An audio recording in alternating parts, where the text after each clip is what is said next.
Hello and welcome back everyone to the channel.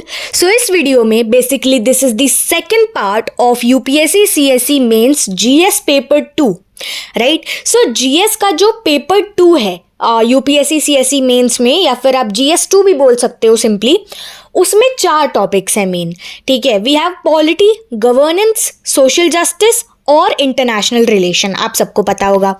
तो जो first part था मेरा, उसमें मैं ऑलरेडी पॉलिटी और गवर्नेंस के ये जो टॉपिक्स हैं इनका सिलेबस कवर कर चुकी हूँ। तो आप पहले वो वीडियो देख के आइए, और अगर आपने मेरे बाकी के वीडियोस नहीं देखे हैं यूपीएससी सीएसई मेंस के सिलेबस के, जहाँ पे मैंने जीएस 1 के भी 2 पार्ट बनाए हैं, तो आप वो भी देख सकते हैं। मैं उनका लिंक आपको डिस्क्रिप्शन में दे दूंगी।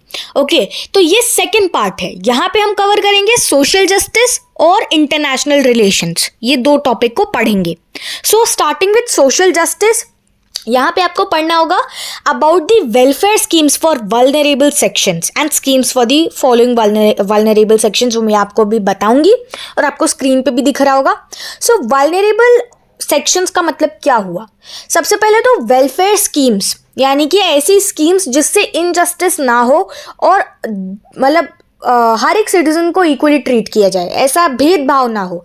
और वल्नरेबल सेक्शंस मतलब वो हुआ, वल्नरेबल का मतलब ये हुआ कि वो सेगमेंट, वो सेक्शन पॉपुलेशन का जो डिस्क्रिमिनेशन से गुजरता है, या फिर जो डिस्क्रिमिनेशन से गुजर चुका है, या फिर दो सेक्शंस हुआ डिस्क्रिमिनेटेड, या फिर वो जो कि फेयरली ट्रीट नहीं किए जाते हैं, ठीक है। मतलब कि फेयरली ट्रीट किए नहीं जाते हैं कि मतलब कि उनके साथ अलग बिहेवियर है और जो दूसरे लोग हैं उनके साथ अलग ट्रीटमेंट है। तो वो जो सेक्शंस हैं उनके वेलफेयर स्कीम्स के लिए जो गवर्नमेंट ने बनाए हैं स्कीम्स, उनके बारे में आपको पढ़ना है। अब कौन से वल्नरेबल सेक्शंस? सो सबसे इंपॉर्टेंटली एससीज और एसटीज के बारे में, यानी शेड्यूल कास्ट और शेड्यूल ट्राइब्स के बारे में। ये आपको भूलना नहीं है, क्योंकि ये दोनों प्रीलिम्स और मेंस एग्जामिनेशन दोनों में इंपॉर्टेंट टॉपिक है। उसके बाद minorities, children, elderly, disabled, women और ट्रांसजेंडर, ये कुछ टॉपिक्स हैं, तो डू कवर इट, भूलना मत, क्योंकि बहुत इंपॉर्टेंट है। इसी के साथ साथ उन स्कीम्स का क्या परफॉर्मेंस है, वो कैसे वर्क कर रही हैं और वर्क कर भी रही हैं या नहीं, बेसिकली परफॉर्मेंस के बारे में। So performance of those schemes, mechanisms, laws, institutions and bodies constituted for protection and betterment of these vulnerable sections. अब ये जो वल्नरेबल सेक्शंस हैं जो मैंने अभी आपको बताया, जिसमें children, schedule caste, schedule tribes, disabled, women, transgender, ये सब थे टॉपिक्स। तो वो जो वल्नरेबल सेक्शंस हैं, वो जो लोग हैं, उनके लिए उनके लिए स्पेशली जो मैकेनिज्म्स, जो लॉज, जो इंस्टीट्यूशंस और बॉडीज कंस्टिट्यूटेड, मतलब उनके लिए बॉडीज बनाई गई हैं उनके प्रोटेक्शन के लिए और उनके बेटरमेंट के लिए। बेटरमेंट मतलब कि सो दैट दे उनकी जो फैसिलिटीज़ और उनके लिए जो सुविधाएं हैं वो और बेटर हो। So for the betterment of these vulnerable sections, so उनके बारे में पढ़ना है। देन अबाउट एससीज के बारे में थोड़ा डिटेल में पढ़ना है। सो शेड्यूल कास्ट में आपको पढ़ना होगा protection of civil rights act, the schedule caste and the schedule tribes prevention of atrocities act, ये कुछ एक्ट्स हैं। And then national commission for schedule caste, ठीक है, ये मैंने आपको पिछले वीडियो में भी बताया था, national commission for schedule cast, ये इंपॉर्टेंट है। एंड द शेड्यूल्ड कास्ट सब plan, this is also very important. उसके बाद जो नेक्स्ट हमारा सेक्शन था वो था डिसेबल्ड का। सो यहाँ पे आपको पढ़ना होगा the rehabilitation council of India act and the person with disabilities. So उसमें आप पढ़ोगे equal opportunities, protection of rights and full participation act. मतलब कि ये कुछ एक्ट्स बनाए गए हैं गवर्नमेंट के द्वारा, क्योंकि जो लोग जिनकी डिसेबिलिटीज़ हैं, जो ऐसे लोग हैं जो कि कुछ सर्टेन डिसेबिलिटीज से गुजर रहे हैं, उनके लिए इक्वल अपॉर्चुनिटीज़ हों, उनके राइट्स का प्रोटेक्शन, मतलब राइट्स को प्रोटेक्ट किया जाए और उनके राइट्स का प्रोटेक्शन हो और उनका फुली पार्टिसिपेशन भी देखने को मिले। ये नहीं कि वो डिसेबल्ड है so they are participation is not being seen, so participation भी देखना है, full participation must be there. ये एक्ट्स हैं कुछ बनाए गए हैं। Mental retardation and multiple disabilities act as well, very important. Some more acts are there, such as the National Trust for Welfare of Persons with Autism, Cerebral Palsy, Mental Retardation and Multiple Disabilities Act, along with the Rights of the Persons with Disabilities Act. Moving ahead, about STs. STs यानी कि scheduled tribe. So national commission for scheduled tribe, उनके लिए जो national commission है, tribal sub plan and TRIFED. Now TRIFED is very important topic, you don't have to miss this one. ठीक है, अच्छे से पढ़ना है आपको. बट ये है क्या? सो बेसिकली जो इंडिया में ट्राइबल अफेयर्स है उसमें जो एडमिनिस्ट्रेटिव कंट्रोल ऑफ मिनिस्ट्री है उसके अंडर ये एक नेशनल लेवल एपेक्स ऑर्गेनाइजेशन है, राइट. और इसका फुल फॉर्म है tribal cooperative marketing development federation of India limited. उसके बाद आपको पढ़ना होगा the scheduled tribes and other traditional forest dwellers recognition of forest rights act. ये एक्ट है. अब उसके बाद आते हैं माइनॉरिटीज़. माइनॉरिटीज़ में जो उनके नेशनल कमीशन है उसके बारे में. सो उनका national commission for minorities. Then the national commission for religious and linguistic minorities. जो रिलीजियस और लिंग्विस्टिक माइनॉरिटीज़ हैं उनके लिए क्या, उनके जो नेशनल कमीशन है उसके बारे में. Now women and children. So इसमें आपको पढ़ना होगा the immoral traffic prevention act, the indecent Representation of Women Prevention Act, the Dowry Prohibition Act, the Commission of Sati Prevention Act, the Prohibition of Child Marriage Act and the Protection of Women from Domestic Violence Act. अब ये जो particular section है women and children का, वैसे तो ये पूरा जो वल्नरेबल सेक्शंस का टॉपिक है बहुत इंपॉर्टेंट है, बट स्पेशली दिस वन, ये वुमेन एंड चिल्ड्रन वाला टॉपिक और इसमें जितने भी सब पॉइंट्स है जो मैंने अभी आपको बताए और स्क्रीन पे भी आपके हैं, they are very very important topic from the perspectives of both prelims and mains. Prelims और मेंस दोनों ही एग्जामिनेशन के लिए ये बहुत इंपॉर्टेंट टॉपिक है. इवन बहुत सारे क्वेश्चंस आते भी हैं. So that's why they are very important. So do cover it, don't forget, बहुत इंपॉर्टेंट है ये. Then juvenile justice care and protection of children act. अब यहाँ पे हम एक्ट के बारे में बात कर रहे हैं. तो एक चीज़ मैं आपको बताती हूँ और आप खुद भी नोटिस अब तक कर ही चुके होंगे कि आपका जो सोशल जस्टिस का टॉपिक है वो वल्नरेबल सेक्शंस और गवर्नमेंट ने उन वल्नरेबल सेक्शंस के बेटरमेंट के लिए, उनके लिए और बेटर बनाने के लिए क्या क्या स्कीम्स, पॉलिसीज़ और एक्ट्स बनाए हैं. ये मेनली दो चीज़ें बहुत इंपॉर्टेंट हैं. पहला तो खुद वल्नरेबल सेक्शंस, ये वाला टॉपिक बहुत इंपॉर्टेंट है, और the schemes, acts and policies that the government have made for the betterment. ठीक है, ये बहुत इंपॉर्टेंट है. इसी के अराउंड आपका जो सोशल जस्टिस का सिलेबस है वो रिवॉल्व करता है. So as I said, juvenile justice care and protection of children act, central adoption resource agency जिसे हम कारा भी बोलते हैं, उसका शॉर्ट फॉर्म है basically. Protection of children from sexual offences, POCSO act, very important, do mind it. Then sexual harassment of women at work place, prevention, prohibition and redressal. Preconception and prenatal diagnostic techniques, PCN, PNDT Act, very important. This is also very important. And gender budgeting. Some more topics are there, such as National Policy for Women, Domestic Violence Act, Maternity Benefit Amendment Act, and in elderly आपको पढ़ना होगा maintenance and welfare of parents and senior citizens act, issues that are related to the development and management of social sector और services health. अब यहाँ पे कुछ कुछ topics important हो सकते हैं बिकॉज ऑफ कोविड-19. ठीक है, India's performance on various health indicators, India का क्या परफॉर्मेंस है अलग अलग हेल्थ इंडिकेटर्स के तरफ, और क्या वीकनेस है इंडियन हेल्थ केयर सिस्टम में, क्या कमी है, कमी बोल सकते हैं हम. हेल्थ इंफ्रास्ट्रक्चर इंडिया में कैसा है, क्या है, यूनिवर्सल हेल्थ कवरेज और 12th 5-year प्लान स्ट्रैटेजी, उसके बारे में. अब ये 12th FYP स्ट्रैटेजी इज़, मतलब आपको अगर पढ़ना है तो you can read about it, but it's not that important. So आपको स्किप करना है तो आप स्किप भी कर सकते हो, बट आपको ऐसे लेके चलना है कि नहीं हमें हर चीज़ कवर करनी है, तो you can read about it.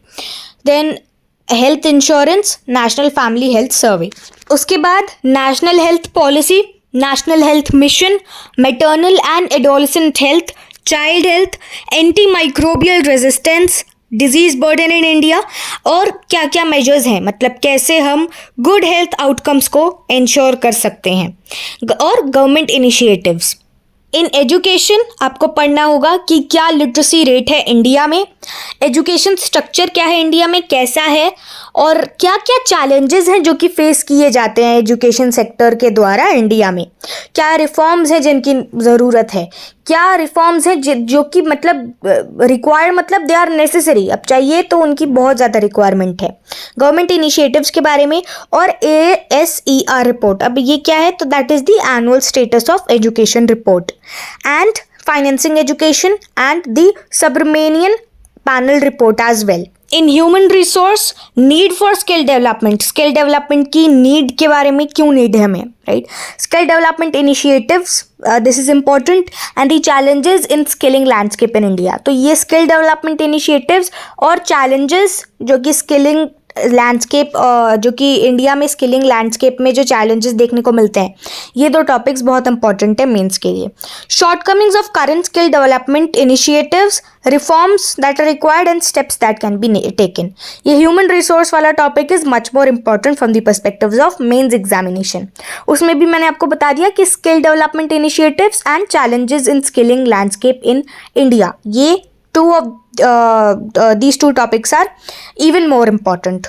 Issues relating to poverty and hunger, and if there is a relation between poverty and hunger, so what it is about it, ठीक है। तो जो issues हैं जो कि hunger और poverty से related है उनके बारे में, और अगर कोई relation है poverty और hunger के बारे में, of course है, तो उसके बारे में क्या है।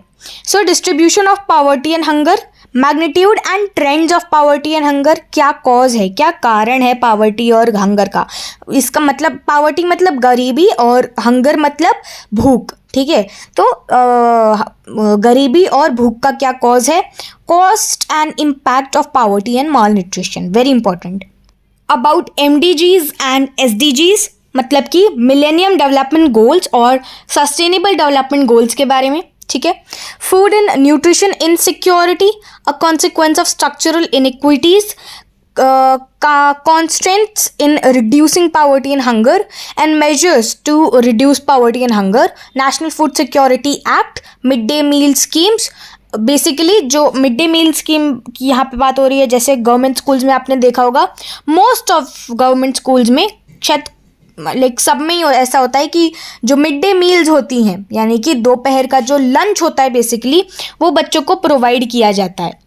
And then MGNREGA, that is basically the Mahatma Gandhi national rural employment guarantee. Let's talk about international relations now. अब इंटरनेशनल रिलेशंस के बारे में बात करेंगे, इंडिया और उसके नेबरहुड।